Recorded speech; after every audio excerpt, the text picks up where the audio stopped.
dépression est une maladie très sérieuse, à tel point que l'OMS classe les maladies en termes de morbimortalité, c'est-à-dire en termes de handicap généré et en termes de perte d'années de vie et d'espoir de vie en bonne santé.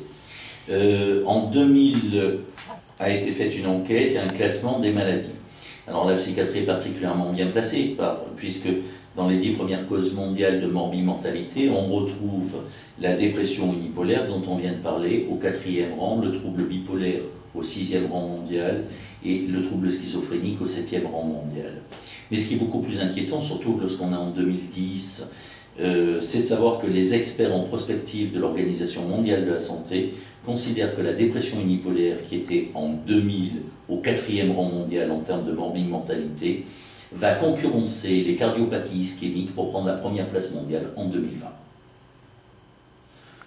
Donc, là encore, la dépression, ce n'est pas de la faiblesse, ce n'est pas du manque de volonté, ce n'est pas du manque d'énergie, puisque s'il ne s'agissait que de ça, on n'aurait pas besoin d'une médecine spécialisée pour s'en occuper. C'est véritablement une maladie d'un organe qui s'appelle le cerveau.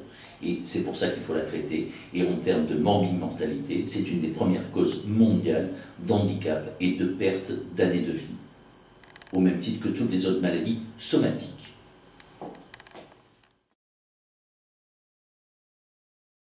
Alors on a accusé à certains moments aussi des traitements antidépresseurs de favoriser les gestes suicidaires. Je ne vais pas rentrer complètement dans le détail et dans le débat, et je ne vais pas envisager toutes les hypothèses, mais je vais vous soumettre 2 réflexions quand même à votre sagacité. Une dépression, normalement, augmente le risque de décès par suicide, le multiplie par rapport au risque dans la population générale par 20. Bien, si on regarde bien, et si on sépare les dépressions traitées des dépressions non traitées, on s'aperçoit que dans les dépressions non traitées, le risque est multiplié par 30, alors que dans les dépressions traitées, le risque n'est multiplié que par 13. Ça veut tout simplement dire que les antidépresseurs ont une efficacité sur la dépression, ont une efficacité sur le risque suicidaire, mais qu'ils n'arrivent pas à ramener, dans l'ensemble des dépressions traitées, ce risque suicidaire au risque de la population générale. Mais ça ne veut surtout pas dire que les antidépresseurs favorisent le risque suicidaire, contrairement à ce qu'on a pu dire. D'accord? Ça, c'est la première chose. L'autre chose, c'est une épidémiologie pharmacologique. Les Scandinaves font très bien les choses et sont capables de suivre les êtres humains depuis leur naissance jusqu'à leur décès, avec des registres de santé publique, notent plein de choses là-dessus. Eh bien, toutes les enquêtes scandinaves nous montrent que l'incidence du décès par suicide diminue avec le taux de possession des antidépresseurs par la population. Et donc, manifestement, on a une corrélation linéaire, inverse, parfaite, entre la décroissance du risque suicidaire et l'augmentation du taux de possession d'antidépresseurs. Si vous faites bien attention, je dis la possession de l'antidépresseur.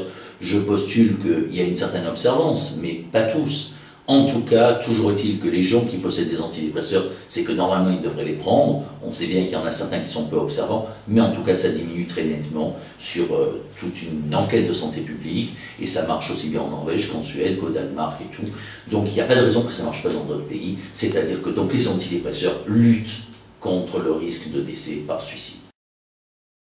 Enfin préciser concernant la dépression, c'est qu'on a fréquemment des comorbidités avec les troubles anxieux. Et on a même à l'heure actuelle des modèles intégrés, neurobiologiques et psychopathologiques, qui nous montrent que l'on peut évoluer d'un trouble anxieux vers un trouble dépressif par épuisement des systèmes. Et ça, c'est quelque chose de très important. Tout simplement mentionner que souvent les personnes vont manifester d'abord des troubles anxieux. C'est pour ça que probablement il faut plus s'intéresser aux troubles anxieux et envisager de les traiter aussi beaucoup plus énergiquement. Et d'ailleurs, on les traite à l'heure actuelle plus volontiers avec des médicaments antidépresseurs sérotoninergiques qu'avec les classiques anxiolytiques, benzodiazépines et ainsi de suite. Parce que au bout d'un moment, ce sont des stress répétés qui vont aboutir à un épuisement des systèmes et des systèmes neurobiologiques et qui vont aboutir à la dépression. Et souvent, parce que les gens vont mettre en exergue cette anxiété au départ ou la part anxieuse qui persiste dans la symptomatologie, le diagnostic de dépression est un petit peu occulté et passé et omis ou n'est pas envisagé, et du coup on a un traitement beaucoup moins adapté, ce qui fait courir le risque, bien évidemment, du risque évolutif de la dépression, donc du décès par suicide.